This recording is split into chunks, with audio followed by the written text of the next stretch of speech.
La convergence globale des luttes pour la terre et l'eau en Afrique de l'Ouest travaille à co-développer une stratégie de plaidoyer pour une meilleure reconnaissance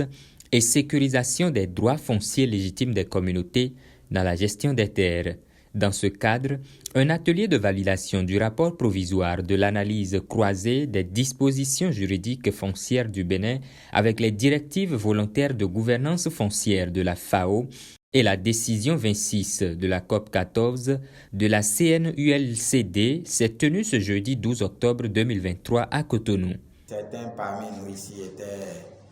dans le premier atelier qui nous a permis de projeter certains nombres d'activités qui devaient nous permettre de poursuivre dans le processus de plaidoyer. Quels sont les points d'entrée dont nous pouvons utiliser pour appuyer la mise en œuvre de cette décision 26 de COP 14, mais aussi quelles sont les lacunes ou bien quels sont les points sur lesquels nous pouvons nous engager pour une amélioration ou quoi que ce soit. Donc c'était cette idée, c'était dans cette logique qu'on a engagé à avoir cette analyse croisée. Il faut travailler dans la législation, il faut trouver des arguments parce que pour défendre une entité, il faut le défendre avec des arguments. Avec des arguments, et le plaidoyer ne peut être porté que sur des arguments fiables, des arguments défendables auprès des autorités qui vont quand même considérer les positions. Xavier Zola, juriste expert foncier et consultant à l'origine de l'analyse croisée, a présenté son rapport aux participants. Il a abordé les dispositifs légaux facilitant la sécurisation foncière ainsi que les domaines nécessitant des améliorations. Il faut noter que l'institution de l'attestation de détention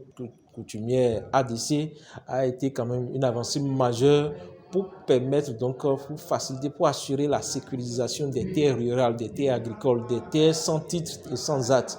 Mais il est noté également que dans l'opérationnalisation de la délivrance de cet acte,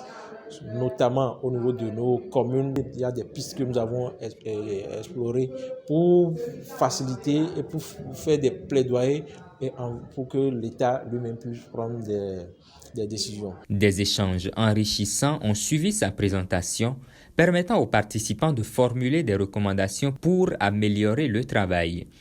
À la lecture de plusieurs dispositions de notre code foncier domanial, c'est vrai, il y a beaucoup d'efforts que le législateur a fait, mais il semble qu'il y a encore des efforts à fournir pour mieux cerner ce que nous, sociojuristes, nous appelons l'endogénéité juridique, qui doit permettre aux législateurs de voir dans les coutumes pratiques locales lesquelles peuvent être valorisées pour pouvoir écrire la régulation juridique en tenant compte de nos standards et valeurs culturelles. Nous avons analysé avec nos expériences de terrain ces différentes lois et nous avons vu qu'au niveau des lois, la mise en œuvre de ces lois pose problème.